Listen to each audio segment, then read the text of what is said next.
परिचय। पीयूष नए घर में रहने के लिए आया है। वह सुबह उठकर अपने पापा मम्मी के साथ बालकनी में खड़ा होता है।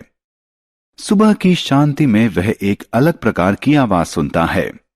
वह आवाज पंप हाउस से आती हुई लगती है। उसने इस आवाज के बारे में अपने पापा से पूछा।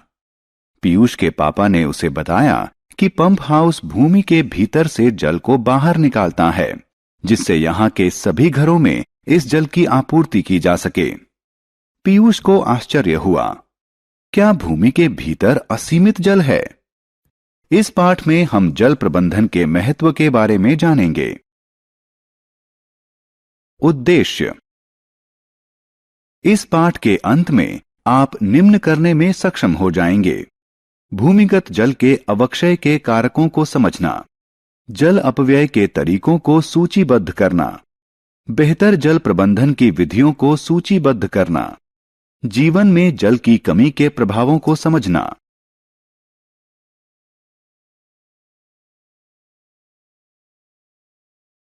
भूमिगत जल के अवक्षय के कारण बढ़ती हुई जनसंख्या। जैसा कि हम सभी जानते हैं कि विश्व की जनसंख्या तेजी से बढ़ रही है।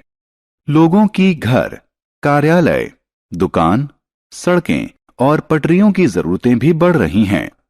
नई इमारतों के निर्माण के कारण पार्क और खेल के मैदान जैसे खुले क्षेत्र सीमित हो गए हैं।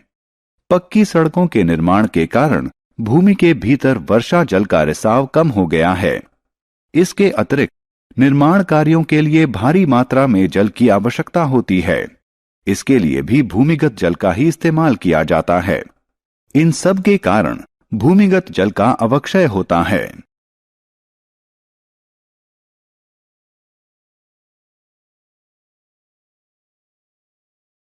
भूमिगत जल के अवक्षय का कारण। बढ़ते उद्योग। उद्योग आधुनिक विश्व के महत्वपूर्ण स्तंभ हैं। उद्योगों के बिना जीवन की कल्पना करना असंभव है। हमारे द्वारा दैनिक जीवन में इस्तेमाल किए जाने वाले लगभग सभी चीजें जैसे कपड़ा, कागज, औषधियां, कॉस्मेटिक्स इत्यादि उद्योगों में ही निर्मित होती हैं। औद्योगिकरण एक सतत चलने वाली प्रक्रिया है जिसका कोई अंत नहीं है। बढ़ती हुई जनसंख्या की बढ़ती हुई जरूरतों को पूरा करने के लिए प्रतिदिन नए उद्योग स्थापित हो रहे हैं।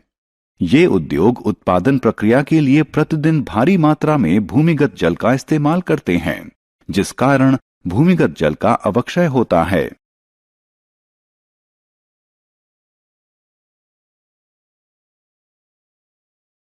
सिंचाई की बढ़ती जरूरतों हेतु भूमिगत जल पर निर्भरता।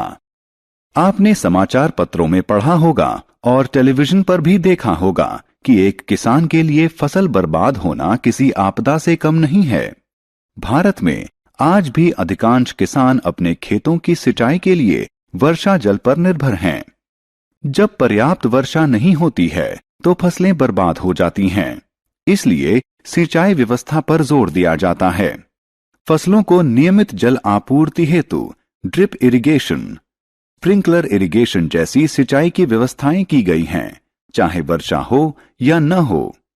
इस प्रकार की सिंचाई व्यवस्था भूमिगत जल पर निर्भर है। इसलिए इससे भी भूमिगत जल का अवक्षय होता है। जल का वितरण। आप टेलीविजन पर समाचार देखते होंगे। विश्व के एक भाग में बाढ़ का प्रकोप है, जबकि दूसरे भाग में गंभीर सूखा है। बाढ़ और सूखा एक साथ, क्या ये आपको विचित्र नहीं लगता? इस विचित्र घटना के लिए विश्व के देशों में जल का असमान वितरण है। यहां तक कि एक देश के विभिन्न क्षेत्रों में भी जल का वितरण असमान रूप से होता है। एक ओर रेगिस्तान है जहां बहुत कम वर्षा होती है और दूसरी ओर आर्द्रता वाले क्षेत्र हैं जहां भारी वर्षा होती है। विश्व की 17% जनसंख्या भारत में रहती है, लेकिन भारत में विश्व के केवल 4% स्वच्छ जल के संसाधन हैं। परिणाम स्वरूप भारत जल अभाव की समस्या का गंभीर रूप से सामना कर रहा है। तेजी से बढ़ती हुई जनसंख्या के कारण इस समस्या के और विकराल होने की संभावना है।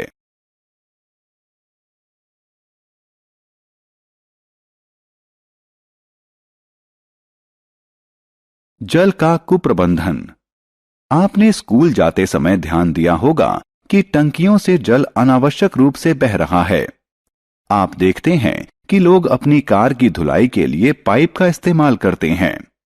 आपने जल के टैंकर से भी जल रिसते हुए देखा होगा।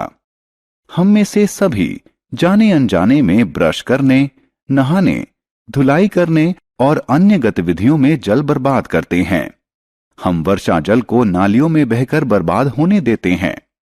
क्या आप इस बर्बादी से चिंतित हैं? आपको चिंतित होना चाहिए।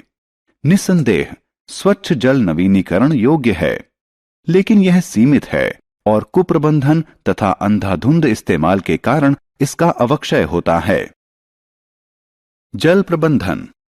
यदि हम सीढ़ीदार खेतों, सड़कों व पटरियों से बहते हुए वर्षा जल को नालियों में बह जाने देने के बजाय उसे संग्रहित करके भंडारण कर लें, तो हमारे पास जल का पर्याप्त भंडार हो सकता है।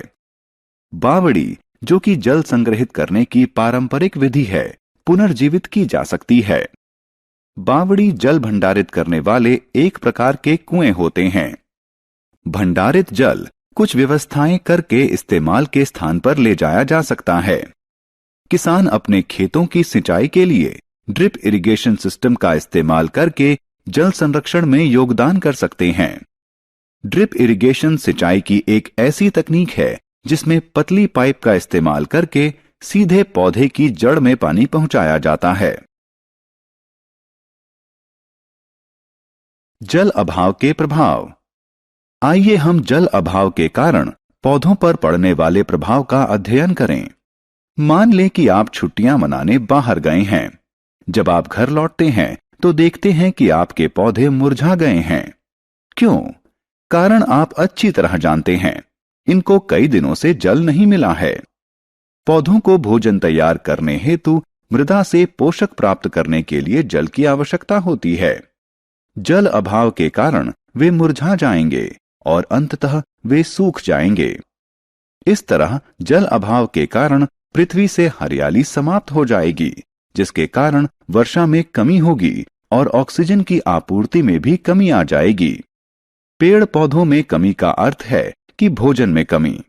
इस तरह जल के दीर्घकालिक अभाव के कारण पृथ्वी पर प्रत्येक जीव की उत्तरजीविता असंभव हो जाएगी।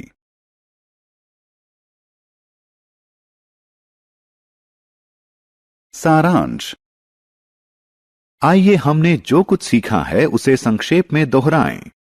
नई इमारतों व सड़कों के निर्माण के कारण वर्षा जल का भूमि के भीतर रिसाव अवरुद्ध होता है।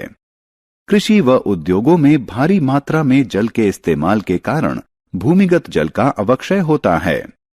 पूरी पृथ्वी पर पानी का वितरण असमान है। वर्षा जल संचयन एक विधि है जिसके जरिए वर्षा के जल का संग्रहण, भंडारण और संरक्षण किया जाता है।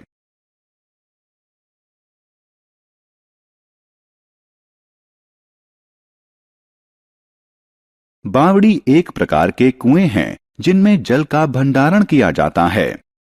ड्रिप इरिगेशन सिंचाई की एक ऐसी तकनीक है जिसमें पतली पाइप का इस्तेमाल करके सीधे पौधे की जड़ में पानी पहुंचाया जाता है। जल के दीर्घकालिक अभाव के कारण पृथ्वी पर प्रत्येक जीव की उत्तरजीविता असंभव हो जाएगी।